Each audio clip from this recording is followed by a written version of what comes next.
welcome back to my second video. Today I'm actually going to be talking about hair products.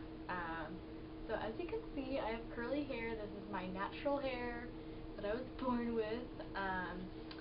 It's definitely been a challenge over all the years. I think I wore my hair up in a ponytail until about 8th grade, and I would only wear it down when maybe I had like school pictures or my mom would like beg me before we go to church or something like that. But anyways, over the years I finally decided kind of how to deal with it, and so I wanted to share some of those things with you. I used to hate my hair, absolutely, and then until I learned how to like manage it, and then I've actually begun to like it. So anyways, my first tip that I have is thinning. But if you have curly hair and thick hair, that can get really obnoxious, because not only are you needing to use more product to calm it down, but you're also spending more time on it in the morning. When you use more product, it weighs down your hair and you get a ton of residue. So yeah, so I have some tips on that. Thinning. I discovered thinning my hair about, I think it was 9th grade. I went to go get my hair cut, and I think the hair cutter suggested it, or one of my friends had it done, I can't remember. But anyways, what they can do when they thin is they'll just give you a normal haircut, and then afterwards they'll either go in with these things called thinning shears, which they look like regular scissors, but they have a bunch of teeth in between.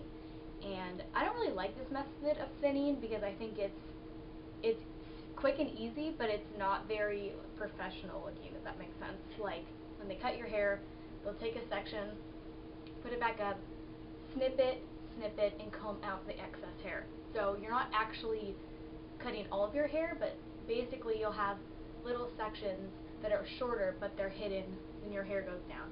So that's one way of thinning. But the other way that I've liked is called point cutting. And you take little thin shears, the hairdresser will do this or whatever, and you point cut down. It can be a little painful because it kind of pulls your scalp a little bit, but you point cut down, the hair kind of trims at different lengths all over, and then you comb it out. And I think that's definitely a more natural way, but it's something that people it's a more professional, I guess, type of thing. So people who have been cutting hair longer, I find usually use that technique more often. So, and I like that. So that's my first tip, is thinning. And then once you thin, styling your hair can be a lot easier when it's thick and curly like mine. Or even if it's not curly, this is mainly a curly haired video, but if it's not curly, that's just another way to thin, and then you just style it however it is, straight or wavy or whatever. But so after thinning,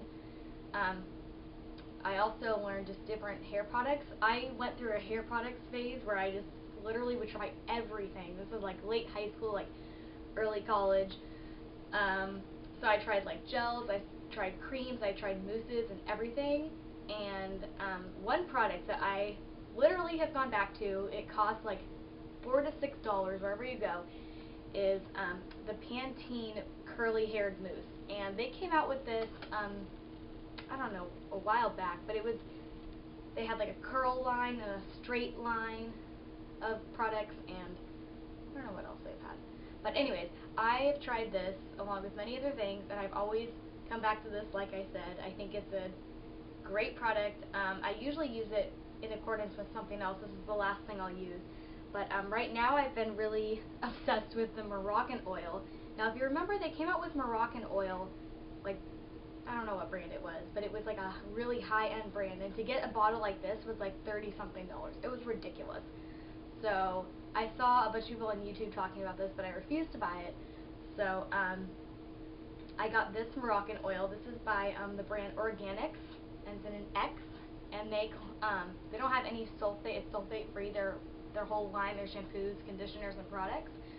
But they came out with this probably, I don't know, 1 or 2 years ago, and it's a penetrating oil, and it says a unique precious blend of Moroccan argan oil which instantly penetrates the hair shaft, restoring shine and softness while strengthening and creating soft, seductive, silky perfection. So a lot of times I'll use this as the base right after I get out of the shower and towel dry my hair. I'll use this, and then I'll use a mousse. And yeah, and then I have some other products that I've tried, and so I'll talk a little bit about those next. Okay, so the next products I have to show are ones that I've tried, and then some that I still use. So next I'm going to be talking about if you add any heat to your hair, so whether it's curling, or using a waver, or using a straightener. Definitely you want to use something like I bought this Garnier style or Fructis style flat iron perfecting spray, and this I just spray on. You shake it, you just spray it on before you use heat. You can also spray this on before you do like a blow drying thing, but I don't typically blow dry my hair that often.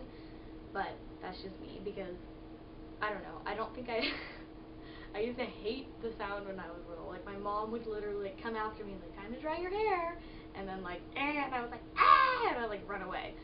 So, but also it just takes a bunch of time, and so I'd rather just let it air dry and style it how I want to later.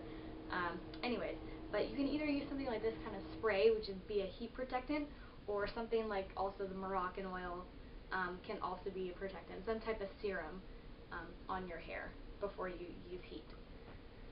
Next I want to talk about dry shampoo. Dry shampoo has been kind of on the rise lately, and washing your hair every day definitely dries it out, especially if you have dry hair.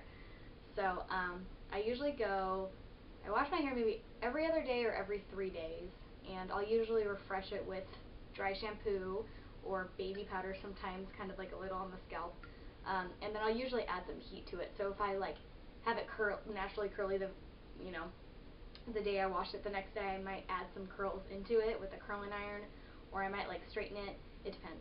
But sometimes if my roots are oily, which happens, more during like the summertime for me, I'll use a dry shampoo, and this is Batiste dry shampoo. This is, you find this in salons and like Sally Beauty Supply and those kind of stores, but it's definitely on the cheaper end for high end. So I think it's about $10. I took this from my mom. Thanks, Mom. But yeah, no, this definitely helps with just refreshing in between washing your hair. And I definitely recommend it. I'm not a huge, half the time I forget I have dry shampoo, but it's definitely a good thing to have. It also adds volume, so if your hair kind of gets flat overnight, it helps with those kind of issues. Next, I just have a couple products here that I've used also that I've liked. This is the TreSemme Anti-Frizz Secret Smoothing Cream, and I use something like this either before I use my Pantene curling mousse. There goes my dryer. I'll use something like the Moroccan Argan oil or some type of serum. Paul Mitchell Skinny, what is it? Skinny something, the Skinny Serum. That's really good. And then something like this I would also use, so a cream before I put in my mousse. So, good stuff. Lastly, this I just finished off. I bought this about 3 or 4 years ago, so I've had it a long time, but it's the Aveda Be Curly Curl Enhancer. And the good thing about this, I think the lady kind of like, the way she talked about this product made me want to buy it, which is, what people do when they're trying to sell you a product. So good job, whoever you were. But this is a curling cream, again, kind of like the TreSemme one. But this one says, intensifies curl, combats frizz, and boosts shine on curly or wavy hair. Which is about what half of these bottles say that have curling stuff. They all say the same stuff. But what's different about this is it has wheat protein in it. So you put it in your hair when it's wet, and then when it curls up, it's supposed to combat frizz better and just form the curl in like a more natural way, I guess. Which is silly because if you're styling your hair wet and you put a product, whatever it's going to do is going to be pretty natural. And sometimes I'll use this, but I can't use this by itself or it's not going to help with all my frizz, to be honest. I have to use this along with some type of mousse or something. And again with the mousse, I think it's a really good mix between like a cream and like the effects of a cream and the effects of a gel. Like a gel, you get more of a crunchy wave, that we all had in like middle school, and like ew, just you don't want to go there. But a cream can also just be like too soft. Like sometimes my hair is straighter on top, so sometimes right here it'll be a little like more fluffy, but underneath like the curl definitely shows through, and I want to like try to like show that off more. No, I don't know.